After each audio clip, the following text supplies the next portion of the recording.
and thanks for tuning in. As you can see, my last experiment turned out pretty well. Here's what I used to make it. I'll go over that step by step too. So first of all, I glued some sticks from the garden to a regular plastic base. I dried them with a hairdryer, but not much else. Then with a bit of more super glue, I added some rubble, just some sprue cuttings. I don't use the rubble in my final bases that I've made for my witch warband. You can see those on my Facebook page. But usually rubble adds the 3D element, and I like that. Just in this case, it drowns in all the other scenic elements. So I primed it black using Games Workshop's Chaos Black, and then went over it with a Vallejo model color, chocolate brown, and just covered the whole thing in 2 thin layers.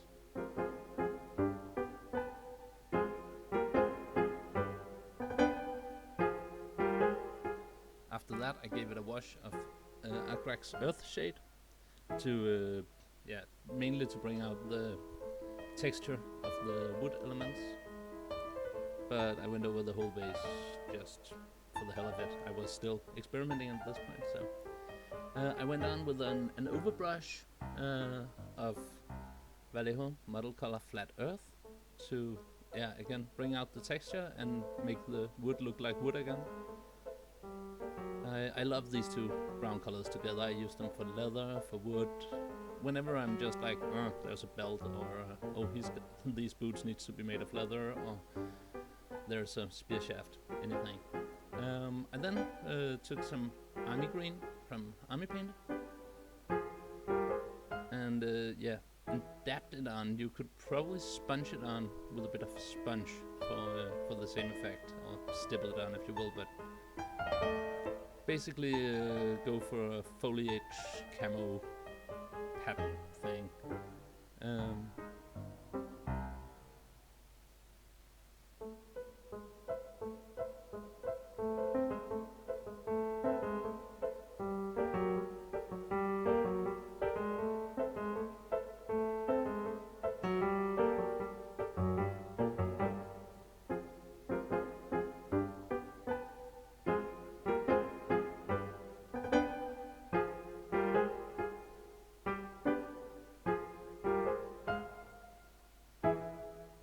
After that, took some Estonian camo shade and gave it a thick wash, way thicker than I would usually do.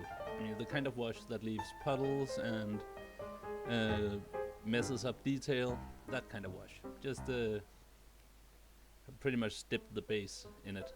I really wanted the wash to gather at the root of the wood elements to make that really dark, mushy contrast, and also it binds the brown and the green on the base together to make it seem like texture more than a child's finger painting, basically. And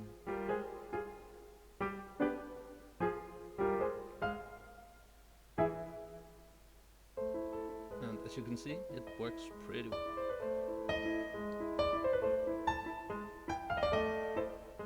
So next, I added some art code, and that was mainly to make the button, the underlaying layer seem wet or watery, but also a bit up the wood pieces to make it look like they've been standing in muddy soil or in the wet underground.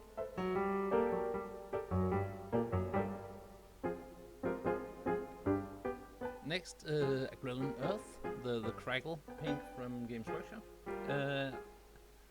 I hate to say this, but I find that it is much easier to work with than the others I've tried.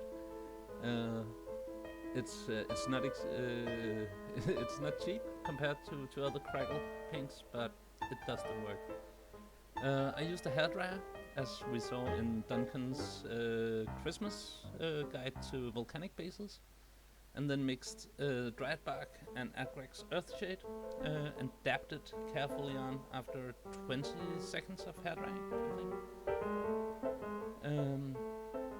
yeah, really try to avoid breaking the surface tension here, because then it won't crack. You can also see I left some areas uncovered by the acrylic earth. That was a suggestion my wife made to make the green underlayer more visible. And as you can see here, it's been crackling nicely and kept the dark color. Now I highlighted the rocks, because I knew I was gonna add a lot of foliage, and I wanted them to be visible through that. They're not really visible anyway, but this is still experimenting.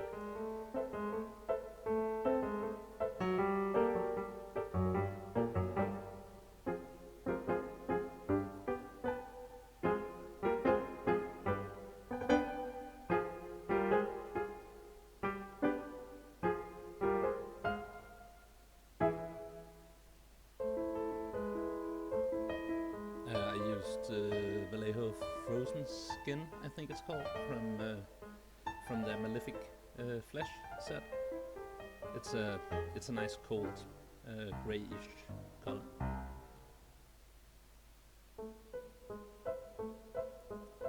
I then took a twig, a tiny twig, and it is painted the same way as the other wooden elements, and glued it to the base.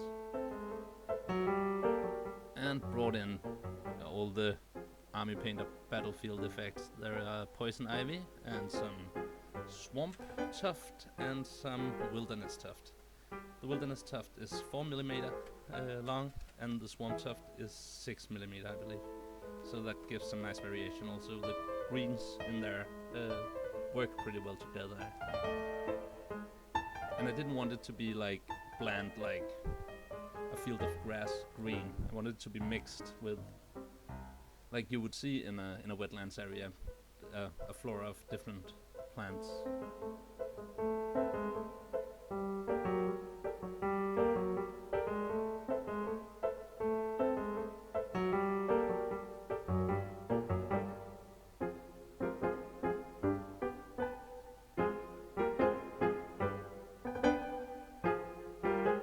Also, unlike usually when making bases, you don't have to worry too much about the glue leaving shiny marks, because there are shiny elements here and there in the base, and it'll just add to the wet feeling, which is quite nice.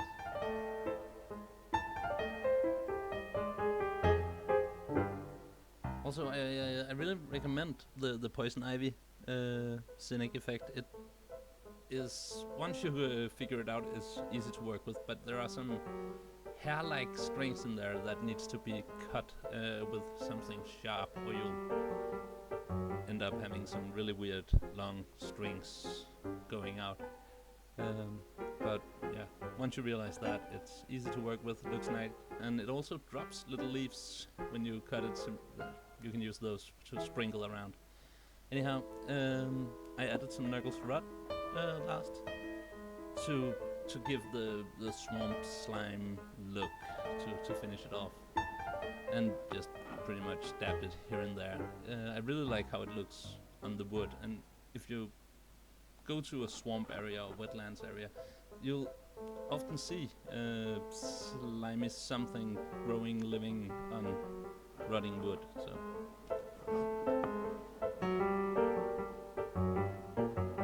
And also, again, the contrast between the matte and the shiny, it gives a nice feeling to the miniature when it's standing on it.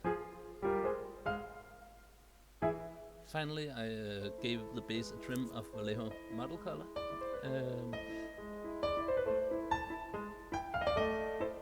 Quickly becoming my favorite black color. Here it's like mixed, more than half water, and it's still pitch black once dried.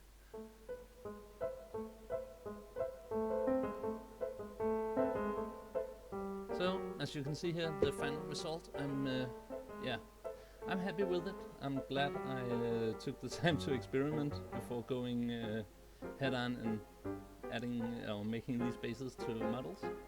But as I said in the beginning, this is the result I used for my witch warband for Frostgrave, and I'll definitely also use for monsters and stuff like that. Perhaps even make an army with it at some point.